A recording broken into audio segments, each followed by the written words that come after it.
Hi, in this short video, I'm really excited to show you our new AI analyst, essentially a new way to help you make sense, transform, and summarize your data sets.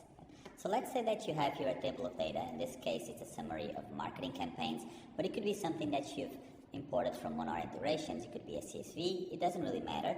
Now, in any table in rows, you'll have this new icon, which is the AI analyst, which is this number crunching sidekick that you can use 24/7 to help you make sense of the data. Right? And as you call the analyst, three things will happen. So there's three different ways that will help you make sense of the data. The first thing is what we call quick insights. And quick insights are essentially giving you a high-level overview of what's happening in the data set, taking the most important variables from your table. So here, for this marketing campaign, it's telling us what the total spent was, what was the average CPC, the highest number of purchases, so things that are very relevant to the data set and that I probably want to know just looking at the data. And there's a few things that I can do with this. The first thing is I can copy the text, so if I'm then building a presentation or if I'm building a report, I can just copy the text and have this for a quick summary of the analysis, but I can also copy the formula if I want to extend the analysis and create a new table, or if I just want to check what was the logic behind this KPI, I can calculate it here.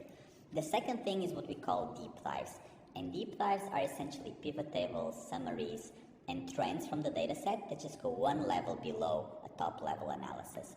So in this case, the deep dive that is suggested is campaign clicks and spend by date. If that's something that you want to follow up on, you can click here and insert the table.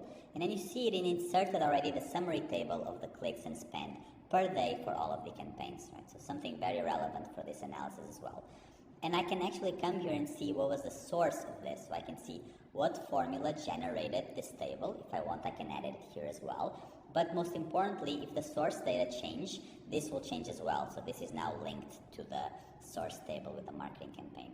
And then there are all of these deep dives. If one of them is not really relevant, you can delete it, but then you can add as many as you want and compose your report as you go. So this is the second thing, the deep dives. And then what's really interesting as well is you can talk with your data set and ask questions. So it could be that I want to know what's the median number of clicks, for example.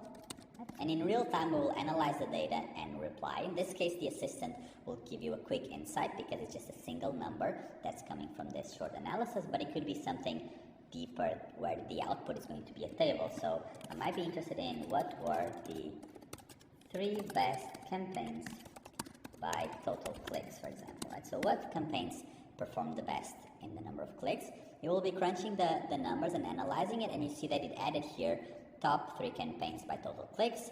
I will insert it, and then you'll see here the campaigns and then the sum of the clicks and just the top 3. Right? So it automatically generated this. I didn't have to type any formula, do any pivot tables. It just does the work alongside me. Right? And this is essentially it. We think it's a really powerful way for you to make sense of your data, summarizing it, and really take data analysis to the next step.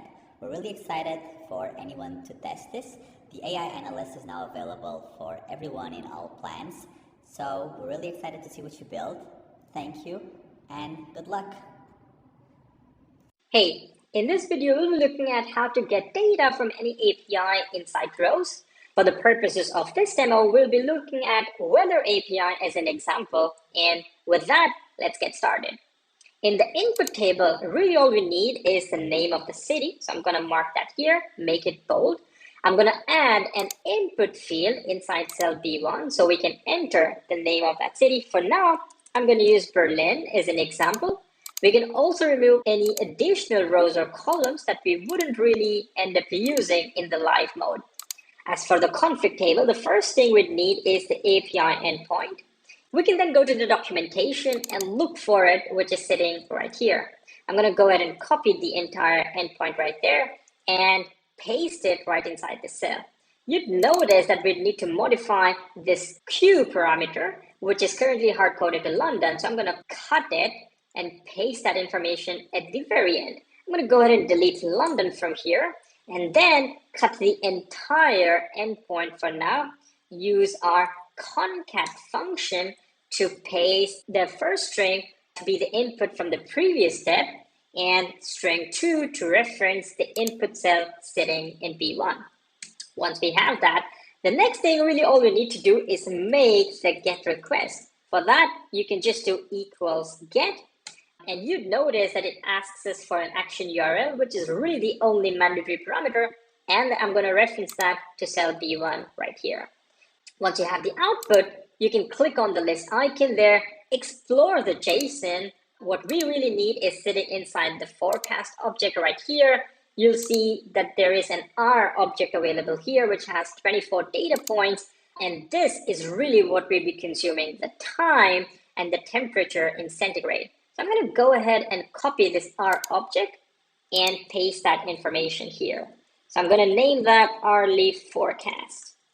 Once we have that, we can then create a new table. I'm going to name that log and go back and open our hourly forecast object once again just to see what data points do we actually need. So in this case, we need the time as well as the temp_c parameters. So these are the two parameters that we actually need.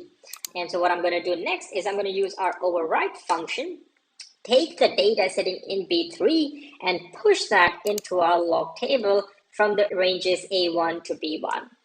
Once you hit enter, you'll see the log table being updated automatically. I'm going to name that add to log. Once you've reached this far, really the final step is to just select the entire range, go to the create chart option right here. We can also make sure that these bounds are open, which is to say that should there be more data points, the chart would accordingly be updated. I'm going to go ahead and rename this chart as a report. We can also move this report a little closer to our input. That way it looks nicer when we publish this in the live mode. I'm going to go ahead and close the chart editor now. And when sharing this with the rest of the world, we may not want the config table to be visible to everyone. So we can go ahead and toggle that to be hidden from this option right here.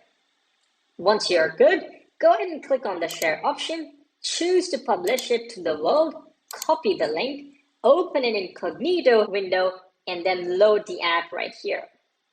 We can also test this by entering a different city. For example, I'm going to try Porto, hit enter, and then you'll see the data being updated automatically.